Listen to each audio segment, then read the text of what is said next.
Salve, salve família, aqui é o Zoro do canal Pai dos Cortes. E no meu primeiro mês no digital eu já fiz mais de 10 mil reais, só seguindo o que esse cara fala no curso dele. Então se você quer ganhar dinheiro na internet e YouTube sem nem precisar aparecer, confere o primeiro link na descrição. Então conta pra gente, porque eu tô curioso pra saber, né? Como que era a sua vida antes, o que você fazia da vida, como é que você ganhou esse dinheiro aí em um ano? Top. Vamos lá, gente. Então, eu fui nascida e criada no Complexo do Salgueiro, que é uma das favelas mais perigosas do Rio de Janeiro. É em São Gonçalo, tá? Não é no Rio, né? É do outro lado da ponte, Rio-Niterói. E eu fui criada numa família muito simples. Meu pai e minha mãe não tinham muita condição financeira. Meu pai e minha mãe tiveram 7 filhos.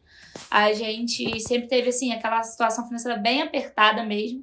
E por diversas vezes, não tenho vergonha nenhuma de falar, pelo contrário, tenho muito orgulho da minha história. Eu sempre falo isso no meu Instagram. Eu acho que, de repente, se eu não tivesse passado por tudo que eu passei, eu não seria a pessoa que eu sou hoje, sabe? E várias vezes, né, meu pai, ele ia pro lixão pegar comida e várias coisas, eu ia junto, eu adorava, inclusive, montar na carroça e ir pro lixão, porque naquela idade eu tinha 10, 12 anos, eu não tinha noção de nada, né? E como eles não tinham condições de dar nada pra gente, então a gente ir pra lá era um momento onde eu pegava coisa que a gente queria comer e meu pai e minha mãe não tinham condições de dar. Coisas simples, coisas baratas, mas meu pai e minha mãe não tinham condições. E até antes de tudo isso, e depois também na adolescência, meu pai ele sempre foi uma pessoa muito rígida. Ele sempre foi, até hoje ele é, uma pessoa muito... com um pensamento muito antigo, sabe? Ele nunca deixou a gente ir em lugar nenhum, nunca deixou a gente fazer nada, nenhum dos filhos, nenhum.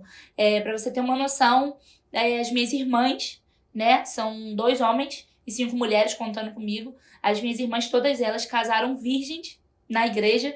Uma casou, se eu não me engano, com 25 anos, virgem. E meu pai nunca levou ela no altar. Não me pergunte por quê. Nenhuma. Ele é bem... com a cabeça bem difícil. E sempre foi muito rígido. Nunca deixou a gente ir na praia, cinema, festa de colégio, de Que amigo. isso, pô, morar no Rio e na praia? É Não. doideira, hein? Eu fui na praia a primeira vez, Mike, acho que eu tinha 16 ou 17 anos. Seu pai era modelo antigo mesmo. Viu? Total, ele nunca deixou nada. Festa de aniversário do outro lado da rua ele não deixava fazer nada. Era realmente bem, ele sempre falava que era por preocupação, por cuidado e tal, mas a gente, criança, adolescente, a gente não entende isso, né? Então, enfim, cinema eu tinha 18 anos, eu fui com meu primeiro namorado depois que saí de casa. Nunca tinha ido no cinema. Bem antigo. E como é que era a vida lá? Você falou que desde os 10 anos que ele ia no lixão, né? E Sim. quando mudou, que ele parou de ir? Vocês pararam de ir lá? Então, eu não tenho uma memória muito 100% de tudo, mas eu acredito que quando eu tava com uns 14, 13 anos, a gente não ia mais, mas eu não me lembro o motivo. Na verdade, eu acho que era porque o lixão parou de funcionar.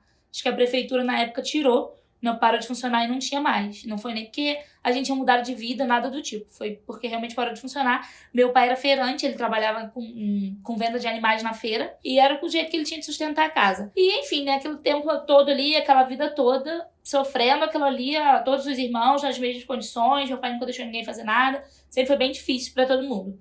E quando eu fiz 18 anos, assim que eu fiz 18 anos, comecei a namorar, né, primeiro namoradinho.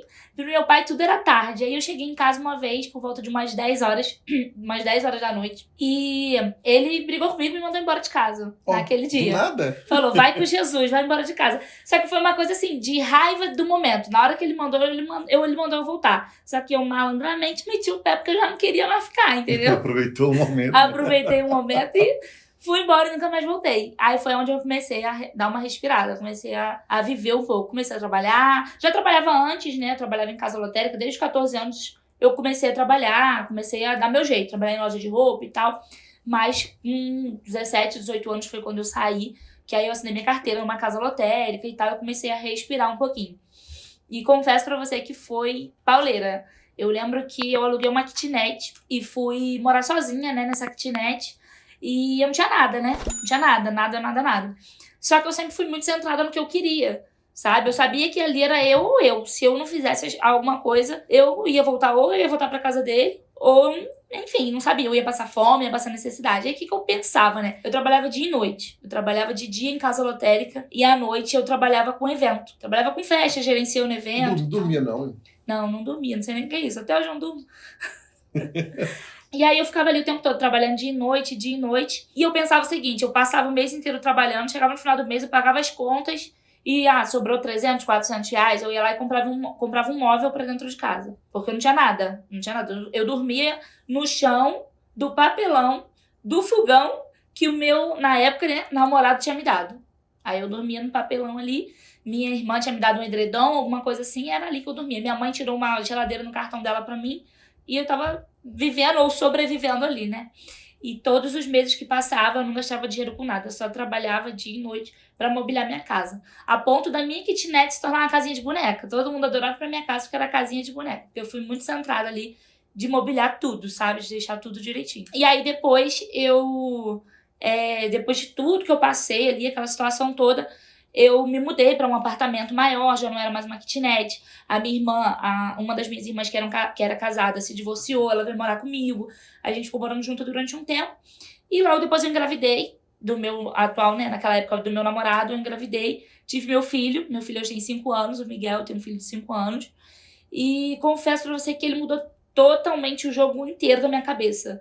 Eu acho que hoje eu não teria R$1 na minha conta se não fosse o Miguel. Eu falo isso pras pessoas, assim, ele me transformou, sabe? Ele entrou assim na minha vida. Eu lembro quando eu descobri que eu tava grávida, eu achei inadmissível. Eu falei, Senhor Jesus, o que eu vou fazer agora da minha vida? Meu Deus do céu, que merda que eu fui arrumar. Só que aí você escuta o coração a primeira vez, fudeu tudo. Aí tu quer o resto da vida aquela criança ali com você. E aí, beleza, fui aos trancos e barrancos, meu filho nasceu.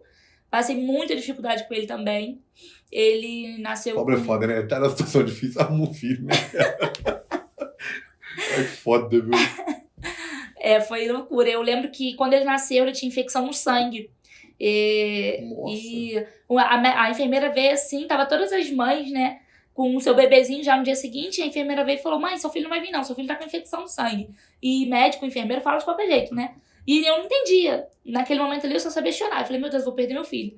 Enfim, a gente ficou ali durante 5 dias tomando antibiótico. Ele ficou tomando antibiótico no sangue. Era horrível, porque às vezes tinha que achar vacina no pé, na mão, achar aveia no pé, na mão. É difícil de achar aveia em criança. E aí, beleza, a gente foi pra casa. Só que assim que ele nasceu, a minha irmã que tava comigo no hospital, ela percebeu que ele tava com uma dificuldade de respirar. E foi nisso que ele voltou pra incubadora, né? Voltou lá onde ficam as enfermeiras com os bebês. E no dia seguinte ela falou isso pra mim. Só que eu ainda não sabia exatamente o que era. Pra mim era só aquela infecção no sangue. E depois a gente descobriu que ele tinha dificuldade de respirar por conta dele ter ficado quase 43 semanas na minha barriga. Ele passou muito do tempo. E o certo é quanto tempo? 40 semanas. Ele passou 3, não, quase um Passou mês. quase 3 semanas.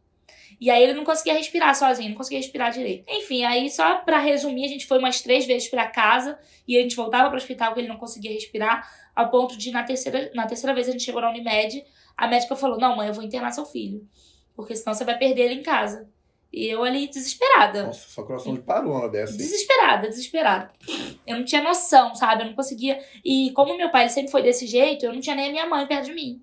Porque ele não deixava minha mãe ficar comigo. Ele achava que a gente tinha que ir pra casa dele, sabe? Minha mulher não tem que ir em lugar nenhum. Vocês têm que vir pra cá. Sendo que ele morando dentro do complexo de Salgueiro, não dá nem pra sair lá de dentro num desespero. Nunca quis sair de lá, sempre morou lá dentro, nunca quis sair. Então era bem complicado. Aí a gente ficou 10 dias no CTI. Eu quase perdi ele no CTI. Ele ficou lá dentro da incubadora, cheio de coisinha colada no corpo. E beleza, aí a gente veio pra casa no 11º dia. Ele teve alta e foi, assim, uma barreira, sabe? Lá dentro. Porque você vê outras mães perdendo filhos lá dentro, sabe? Você vê as criancinhas morrendo, você fica assim, meu Deus, salva meu filho. Salva meu filho. É um desespero que você não... Só quem passa por aquilo ali consegue entender tudo que tá acontecendo, o propósito de Deus naquilo ali, porque você fica desesperado. Você fica desesperado, essa é a palavra. Você fica desesperado. Você tem uma criança que você sente que a sua vida começou a partir daquele momento, porque quando você tem um filho, a sua vida parece que tá renascendo, e ao mesmo tempo, em menos de um mês, você passar por tudo aquilo ali, parece que tudo que você viveu ali, eu tive meu filho com 22 ou 23, tudo que eu vivi não valeu de nada, era só aquele mês ali, e Deus estava me mostrando 1000 coisas, sabe? Enfim, aí a gente foi pra casa, eu agradecendo a Deus, achei que tinha acabado, né?